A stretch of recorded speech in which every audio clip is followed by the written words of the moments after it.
Welcome back to XP Galore. We are your hosts. My name is Raphael, and my favorite curse word is. My name is Marcus, and my favorite curse word is. And my name is Daly, and my favorite curse word is. But I don't cuss that much. Wow, that was a lot. We just had like one. I know. Oh, It's I like say all of those. I say all of those at one time. You kiss your mother with that mouth? No, but I kiss my wife with that mouth. Ah, I guess- okay. Did I? Yeah. Shh. He's got a point there. Yeah. Subtle flex, but whatever. Curse words are like the great stress reliever of life. You know, I can't Yeah. imagine Yeah. a world in which, like in Demolition Man. Y'all remember that film where you Oh, get I love fined it. every time you curse? I don't think I could live in a world like that. No, I would be me in neither. debt. That'll be my So- toilet paper. I have a random question, guys. Like, to me, like the biggest like once you say this curse line, there's like nothing beating it. When somebody just says F you, like what else can you say? Like That's classic. like That's like classic. that's it. Like F you is just like right up there. You can't beat it. It's just like you're just like F me. Like, Yeah, it's that's just- it. It's the ultimate word. It's like the salt and pepper of just spicing up our words. Because you can always say that you're upset, but when you drop that word, It's over. It's over. What can you use to top it?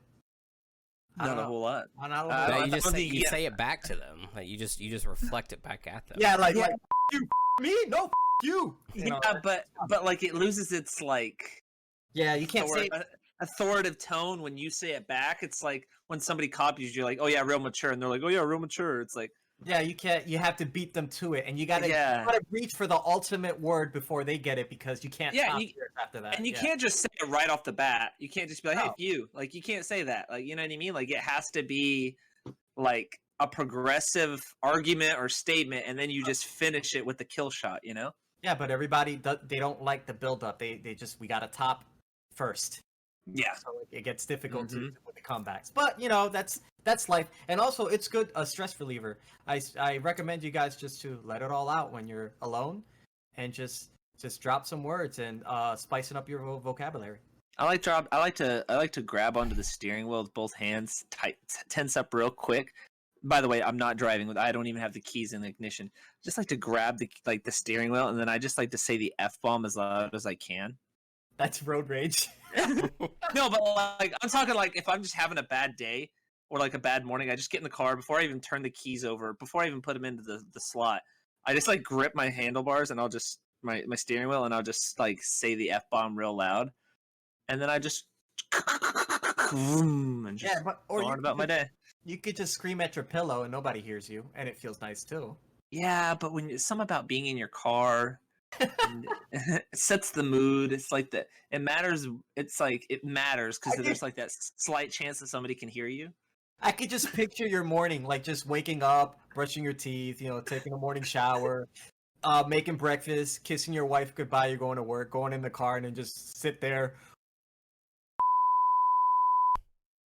No, and then it the would car happen. turns on. No, it's only happened a couple times. Like for instance, like one time I was walking the dog early in the morning and I stepped in shit, and I was like, oh okay, this day can't get any worse. And then as I'm like bringing my bags down with my coffee spilled on my jacket, so I had to go back up the stairs and change my jacket. And then of course, as I'm changing my jacket, like my stub my toe. Okay, that's when I give up. I'll just go back to bed.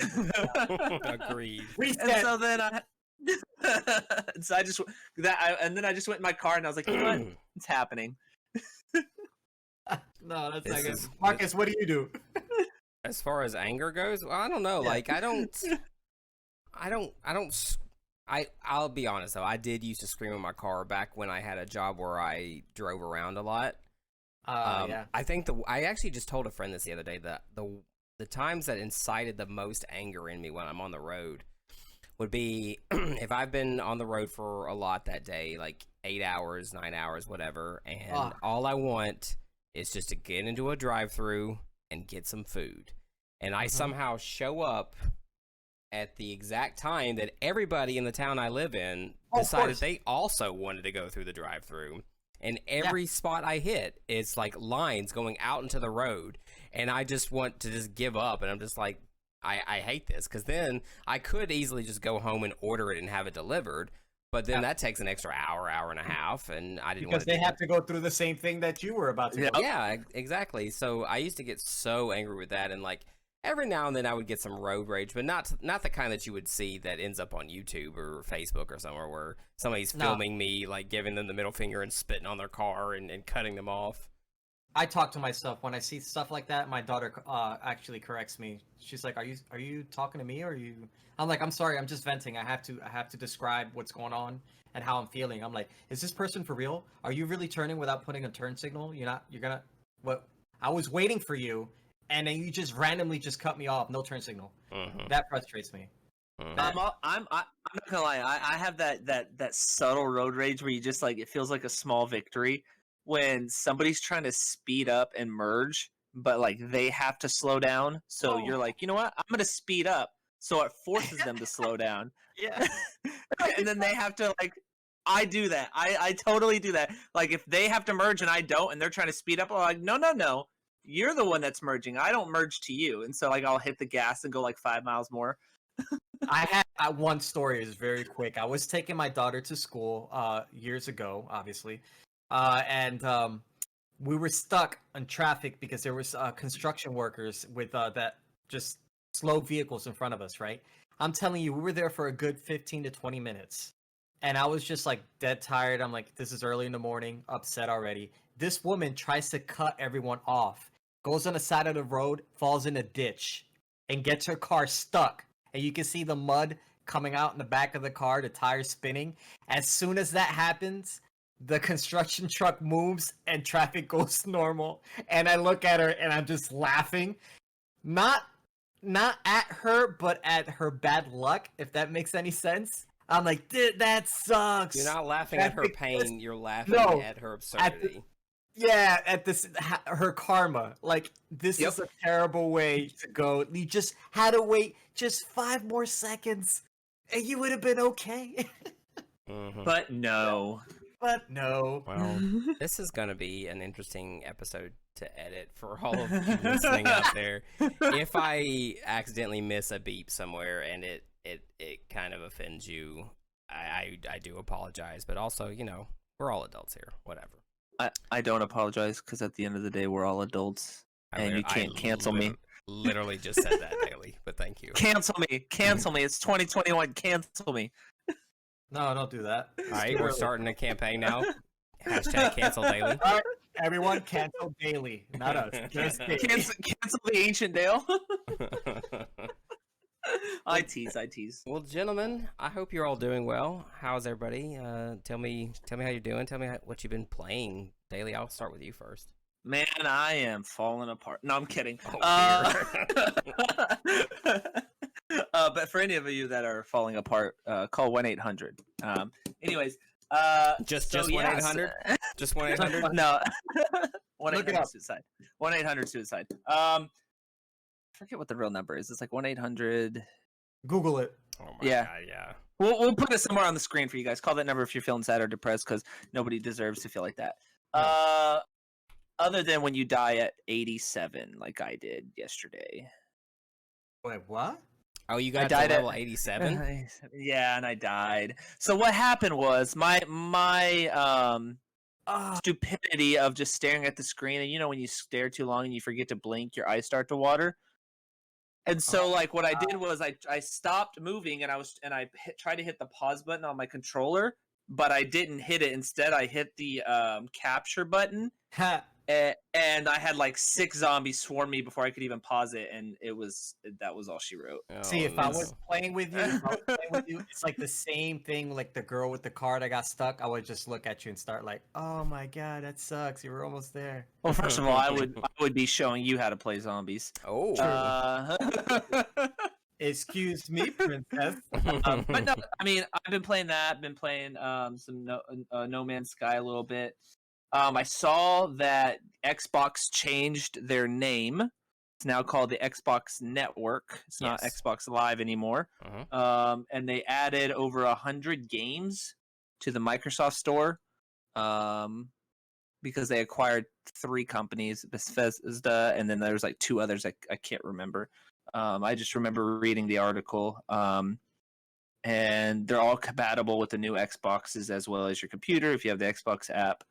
So I was really stunned by that, but then I was really shocked when they changed their name to the Xbox Network, because I was like, that almost sounds like another company's name. Really? So It's kind of cliche. It does sound. It is. It's almost like you're used to Xbox as Xbox Live Gold or Xbox Live, like, so just hearing myself say that the Xbox Network, I almost feel like it's like a social media platform more than like a gaming platform. But hey, maybe they have this crazy cool idea in the future what they're going to do with it. Maybe you can network out to your social media. I know you can stream on your Xbox or straight through now if you just have a console. I know you can link up your Twitch and all that. So I know you can do that. I just don't know what the reasoning behind the network was. I guess I'll have to read into it a little bit more.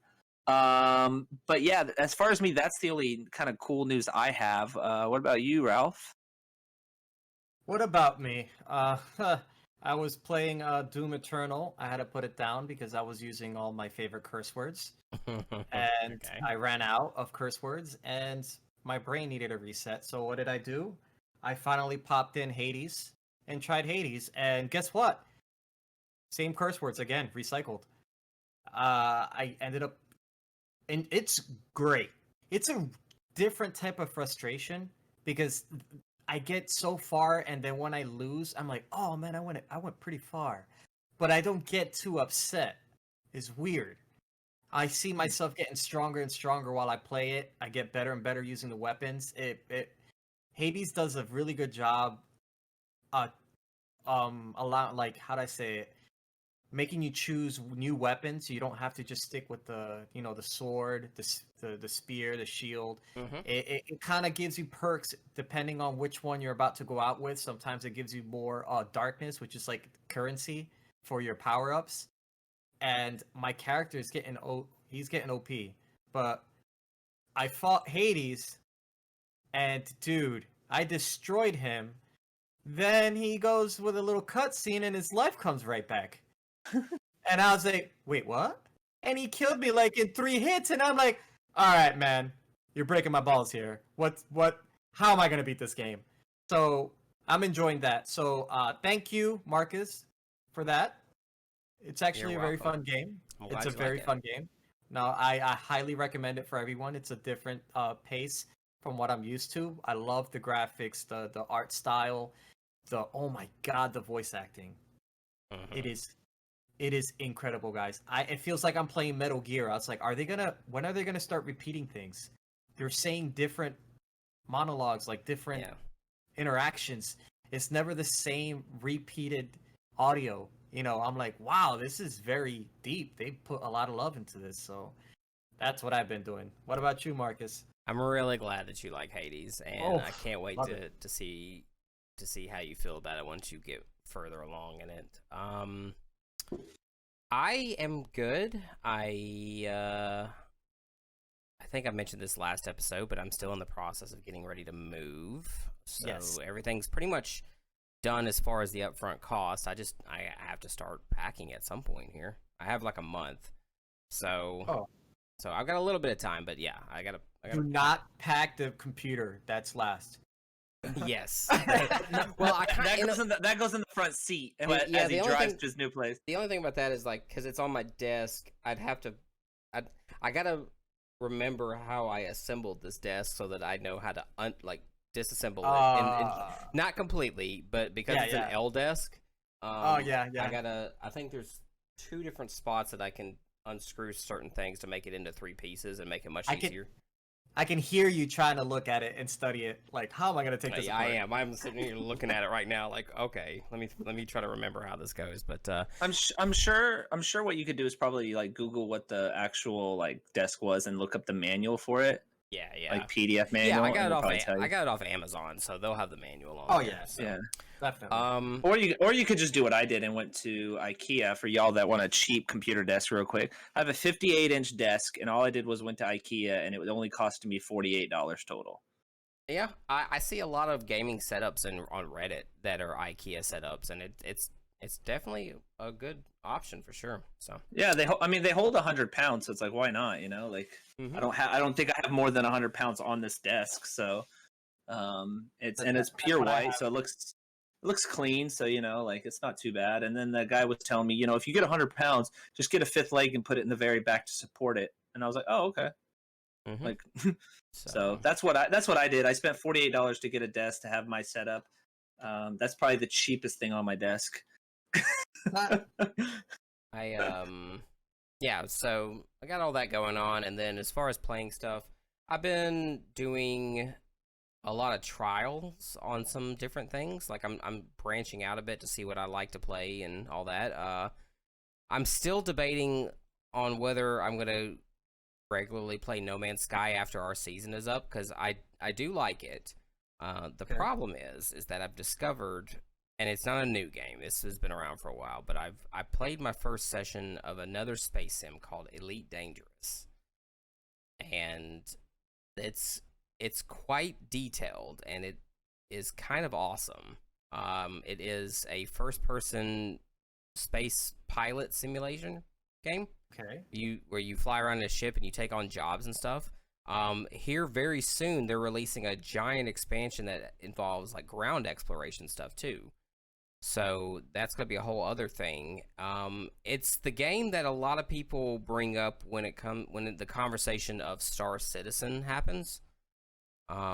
Which, for those of you who may not be aware, Star Citizen is this ginormous undertaking that I forget the name of the developer, but it's like a huge space sim that's still technically in alpha, but it's been in alpha for like 10 years, and they keep getting money because they're charging gross amounts of money for you to buy these ships in real world dollars. But yeah, I heard of that. Yeah, and it's still going. It's still going. Yeah, it's still not in beta. It's so minutely detailed. Like you would think this has been a game that's been around. It's like sci-fi TV show levels of detail, but it's in a video game. However, the scope of it is like, I don't think there's a whole lot of planets to go to and that kind of thing, but the places you can go are incredibly well detailed. The thing is, I tried that about a few months back. I bought like the $40 starter pass for it or whatever. And it was kind of buggy. It's still pretty buggy as far as the game goes. So Elite Dangerous is like the game that people bring up when it comes to comparisons. And again, as I said before, you do stay in your ship the entire time unless this Odyssey, not DLC, but expansion, when it comes out, I think it'll allow you to do ground travel, that kind of thing. But okay, so the Star Citizen, you said Star Citizen was the other one, right? That's correct. All right, so that was made by Cloud Imperium Games. Just wanted to throw that out there. Okay. Right. Yeah, I gotta look it up because I forgot this is still out there. Yeah, it's definitely still a thing. Elite Dangerous. Elite Danger. Who made that? Elite Dangerous is Frontier. I think the developer's name is Frontier on that one. So, but yeah, like you're in your ship and you click your mouse wheel in to free up being able to look around your cockpit. Everywhere you look, a different heads-up display screen pops up for a different aspect of your ship. It's pretty awesome. I'm not gonna lie. And you take on jobs. I think you're selling this, man. I think we're gonna play this next. Yeah, I mean, I think the base edition cost somewhere in the $30 to $40 range. I got mine off of Steam. Unfortunately, it's not a console game. Oh, actually, you know what? I take that back. It is on Xbox. But I feel like I downloaded this. But already. I don't know if it's crossplay in any way. But I do know that it's on Xbox somewhere, whether it's in the store or if it's on Game Pass. Ooh, I like it. I love space exploration stuff. I love space. Period. It's awesome. So do I. Yeah.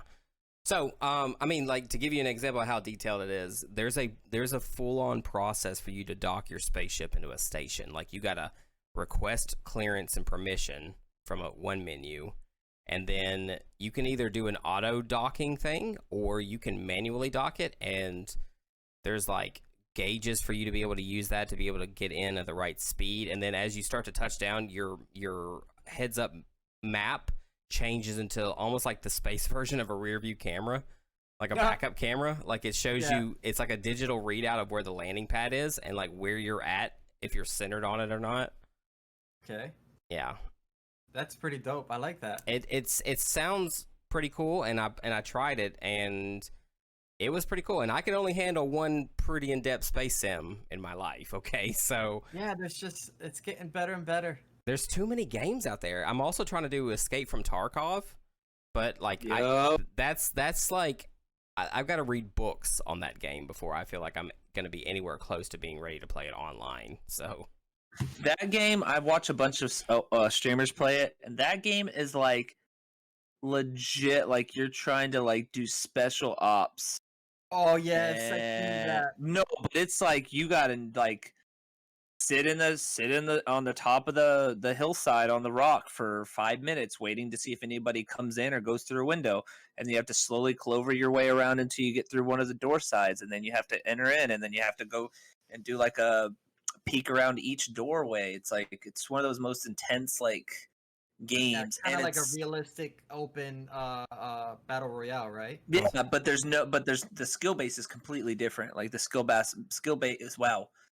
based matchmaking is completely different to like Call of Duty or Fortnite and stuff like that is completely different. And so and it also doesn't even show you like where your opponent is. It's all based off of sound. Okay. There's no like ammo counter like you would have on a HUD. Like you literally have to pull your magazine out and check it. Mm-hmm. Oh my Lord. There's no map. So you're just like praying that you memorize the map. Like it's pretty intense, and you can only carry certain items. But there's a bunch of stuff you can pick up and kind of craft. Yeah. But you have to pick and choose. Like you can't just collect SMG rounds and expect to put it into your assault rifle. So if you don't have an SMG, there's no point in keeping those rounds. But you want to keep the rounds in case you do find an SMG. So it's like it becomes very complicated. It's a very complicated game, but it's very addicting. And that's kind of where like I wanted to talk about things today, was like where we want gaming to go in the foreseeable future. Okay. Because for me, I can understand Escape from Tarkov because it's kind of like, you guys know what a flow zone chart is? No, but elaborate. Yeah. Okay. Please. So it's this chart. If I can find a picture, please put it on the screen for people to kind of understand what we're talking about. So you have what's called a user capability, and then you have a task difficulty. Okay. If the user capability is too high, it becomes boring.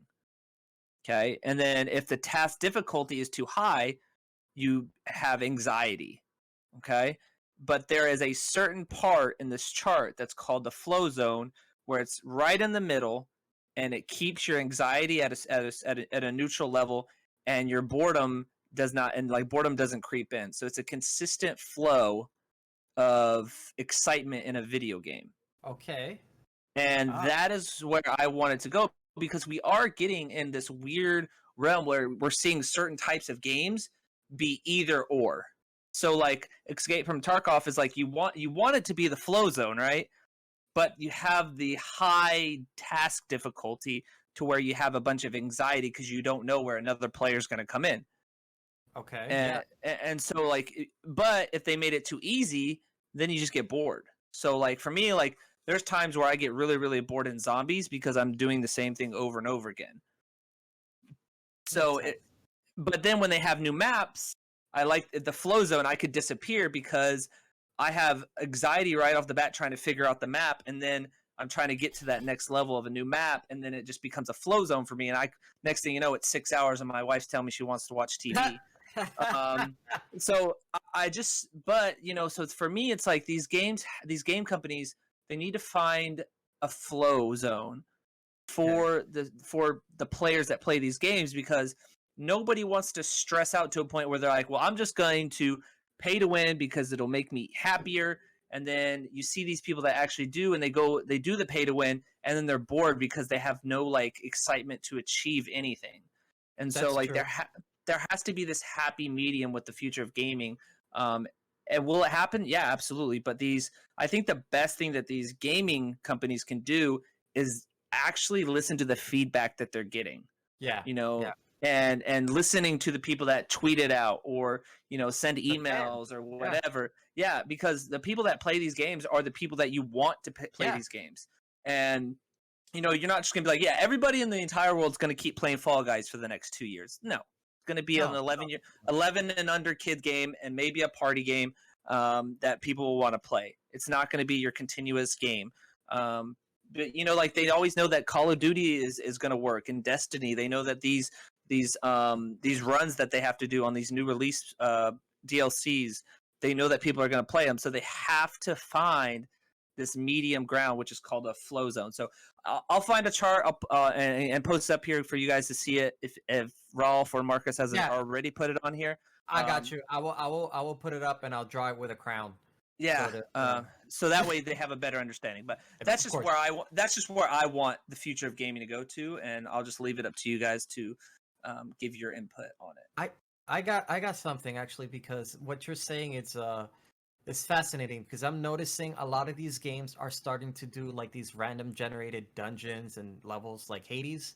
I think that's spicing up the replayability, because not only it feels fresh, you're not memorizing the map. If they do that on the game like that, like Call of Duty, I don't play Call of Duty, so please correct me, Marcus and Daly. I don't know. But if they do, let's say, a map that keeps randomly generating, you can't go to that building that has that specific weapon.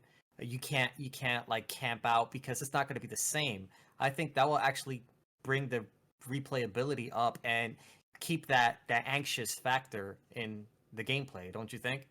Yeah, so No, absolutely. I think that's one reason that battle royale games have grown in popularity, is because it's not a static thing that you can memorize in order to succeed, right? Like in Apex Legends, that's the one that I play the most of.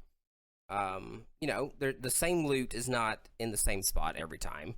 So, and you even the direction that you fly in at is different. And I know that Apex is not the first to do this. Obviously, the game that we shall not name that starts with the letter F, it did a lot of this. It was kind of Fuck you. That one. So there was it was the forerunner for a lot of this stuff. I get that, but But yeah, with battle royale games, they do that, and then like what you were saying, like these dungeon crawlers and these roguelites are the same way. I think that's one reason I took to Hades so quickly, was just because not only was there a story to drive all of that, and there's a reason for you to die and to keep coming back, but everything is randomly made, and so you never encounter the exact same challenge twice. You might have some similar stuff, but you get sort of in the zone where you just kind of know what to do, and you can get through the end. Like, I think I remember my runs in Hades.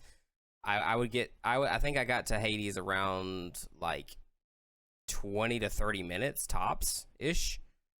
So so you get in that sort of flow that Daly was talking about, and I remember now, flow is actually a term that's not unique just to gaming. It's a term that they use in business as well, for when you achieve a level of productivity that's flow chart. That's like kind of right there in the middle somewhere, right? Where your employees feel bought in to the work without being too hyperactive, I guess. And everybody's flow is a little different, like what gets them there too. Yeah. So there's not like a one thing. So, you guys bringing up the fact that like all these different things that we can do to achieve that sort of flow and random productivity workload that we get. I think it's something to definitely pay attention to for sure.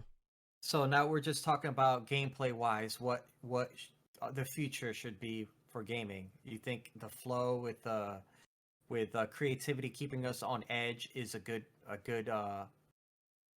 I guess how do I say it? I don't even know. You guys help me out, man. English is not my actual first language. I'm mixed. I speak Spanglish, so I get lost with certain words. Yes. Shit, fuck. Yes, thank you.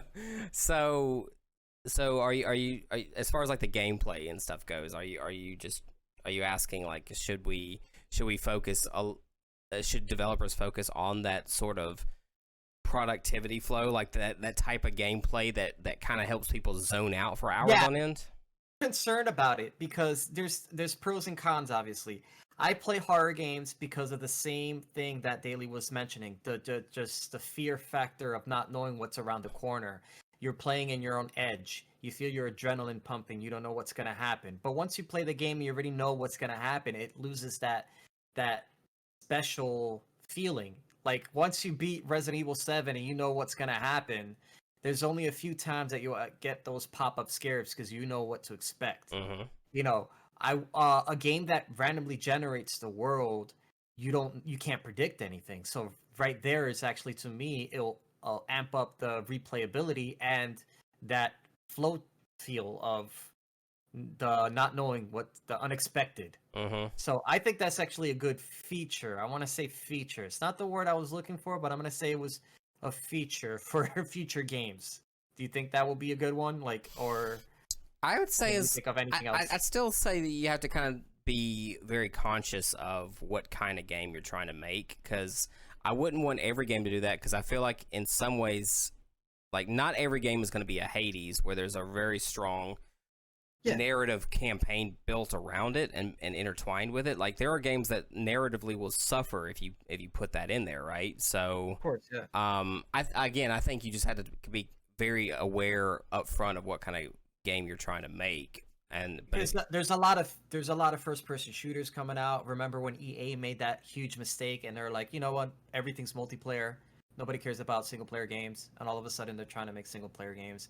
But because, you know, there's a variety of gamers out there. But like, is the future just going to be us playing online with each other like this? I don't mind it. I love it. I like the company. I like playing and meeting people, making friends online as well. But is it just multiplayer? Is it gonna be Destiny? Destiny is fun. You know, you can play that game, but once you play the world, the planet for so long, you kind of know where to go, what to do, and how to beat the boss. So that flow, it becomes kind of like automatic. Are they gonna amp it up and just start putting that random feature on it? I think it would give it a little more juice out of it, in my opinion. But is that what we want? Is that the future? What do you think? I don't know. I still think it. You just got to be very conscious of the game you're trying to make, because like I don't know if everybody wants that, but you brought up Resident Evil 7 as an example. Yeah. I just finished a Claire Redfield run of the RE2 remake, and I felt I got through that a lot faster than I had planned, because I felt like I was in the zone of like, okay, there's a process to those old games, right? Where I say old game, even though RE2 remake came out very recently. That style of exploring room by room. Okay, I can't go through that door. I can't go through that door. Oh, now I have the key to go to this door. Let me go do that. And it's very task oriented, right? Like you could almost make a to-do list. I feel like in a way that's its own flow, at least to me. Some other people might find that tedious and grinding, all the backtracking you have to do, and so that may not appeal to them as well. True. So for me, I think paying attention to that, there's something to be said for that, as long as we're finding trends that might appeal to a more diverse group of gamers for what makes them feel like they can feel productive and feel in the zone, because that's what developers want, right? They don't want you to play their game once and be done with it necessarily. They want most people, I would say, make a game based off of replayability, and then you know the impact it has on you as well. So besides that flow thing, I would say my biggest contribution I would want to see in the future is more developers willing to take risks with Yes. mechanics and level of detail and that kind of thing. And we don't need 80 more games that are like games as a service. I don't think that's the solution. But I think if you have a game that is willing to do something a little bit different and stick to it, and you know, change what needs to be changed based off of player feedback, but not give in, not sacrifice your creative vision just because there's some people that said no, I don't like the way that is. Yeah. I think that's kind of what we need to see going forward, because gaming is becoming so much more than just a pastime now. That it's well beyond having been labeled as just a thriving business now. So you got to constantly be creating new experiences for gamers, and so I think as long as they can kind of be okay with thinking outside the box and not trying to copy what a bunch of other developers are doing. Please. Yes. Yeah. Amen. That's a good point right there. So, yes. so that's my point. Too many first person shooters out there. Too many free to play first person shooters. Battle Royale. Stop. Remember when zombie games were that way too, right? Yeah, zombie games. Oh, yeah. Left 4 Dead, and then I was like Dead Rising. Anyway, I could go on, but I don't want to. Resident Evil started it though. I think Resident Evil was kind of like the godfather of just the classic slow zombies. Yeah. The other thing is that like, for example, Breath of the Wild. That one actually changed a lot of stuff. Legend of Zelda, and I want developers to do that. Like, just change it up. Don't be afraid. That's a big IP to do something crazy like that, and they did it, and they succeeded. So other companies, God of War did the same thing. They had a specific style of gameplay, and it switched it up. So I don't mind them switching up classic games and just making it to fit new consoles, new way to tell a story, to play it. And I feel like the future is actually so far very impressive. I'm liking what's coming out. Very happy. I agree, and I think the more innovations we make with technology, the more interesting things we can try. I mean, if you look at a PlayStation 5 controller now and games that are specifically designed for PlayStation 5, and they're not like PS4 ports with next gen upgrades. Some of the stuff they're doing with like the haptic triggers is kind of cool, and like the specific vibration modules and all of that. You know, just adding stuff that's not necessarily gimmicky, but it's fresh. Yeah, it's fresh. It's something just a little different. They're like, oh, that's kind of cool. It kind of gives me a little bit more interactive feedback into what I'm playing. Because I don't know if you guys have seen this. I feel this is really gimmicky. I don't know why anyone would want to buy this, but there's these vests that you can buy, right? They're like that plug into your game, and so like if you're playing a first-person shooter and you get shot, like the vest will vibrate where you got shot at. I don't know if I want that yet. Yeah, like I don't understand why I would want that if I'm sitting down playing a game. Why would I want to feel a shot to the chest? Yeah, like I get where they're going with that, but like I'm not playing laser tag and I'm not running around playing paintball or whatever. It's if I was playing one of those games, where people, they're almost like the training simulators where people are on like the little small round treadmills and they have the VR goggles on and the gun, and they're like Ready Player One style. Yeah, where they make you run in place and all that I could understand. But me sitting in front of my PC, I'm not gonna like boot up a game and then go put on my $250-$300 vest just so I could feel what it's like to get shot. Yeah, they got me in the nipple. Ah! Ooh, nice. So no. Daily, do you have any other thoughts? Like any other innovations you would like to see? Like I said, I just for me, I just want that flow of not being too bored and not having my stress levels of just trying to beat one certain level. That's really it. I play games to have fun. I don't play games to be bored or have high stress anxiety levels. So to me, that's where I'm at. Is it's got to be that neutral zone to where I can play for hours and hours. Yeah, true. Yeah. So I agree. Well, for all of you that are listening or watching, let us know in the comments section what kind of innovation would you like to see in gaming. Is it something technology related, or is it something when it comes to something non-tangible in there, or something we didn't even bring up? We'd love to hear from you. But yeah, that's pretty much all we wanted to discuss tonight. There's plenty more, but we don't have enough time. There's never enough time. There's Never enough time. Daily, where can they find us on social media? So they can find us on Instagram, XP Galore.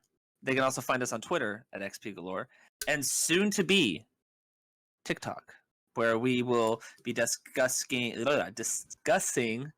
bloopers like that right there, and many other funny moments that we have on the podcast. So look out for that. But we definitely are on Instagram and Twitter. Follow us.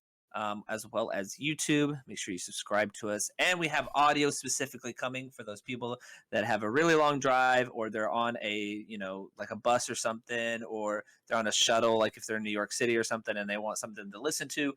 That is definitely going to be an option very, very soon. Yeah, we want to make sure we accommodate everybody who either doesn't have the ability to watch for any sort of reason, or, they just want just an audio version to kind of listen to while they do stuff. So we're working on getting all that set up, and we will be releasing past episodes in bulk, so you can catch all the audio episodes there. And then whenever we post new episodes, video-wise, we'll also post it around the same time, audio as well. So good call out on that. And then as far as the TikTok goes, we promise that we will only subject you to one Roth dance video per month. Yep. But if you want more, don't hesitate. And 15 dailyisms a month. Yeah, we have a quota. Wow, thank you for agreeing this for me. Of course. Yeah. Sweet. We volunteered you for it. We hope you appreciate it. Thank you. Ralph, will you please take us out, sir? Sí, muchas gracias por escuchar XP en Abundancia. Y continúa escuchándonos en YouTube o Instagram. Oh wait, I'm sorry, I hit Spanish. My bad, guys. I gotta say that again. We are multicultural here on XP Galore.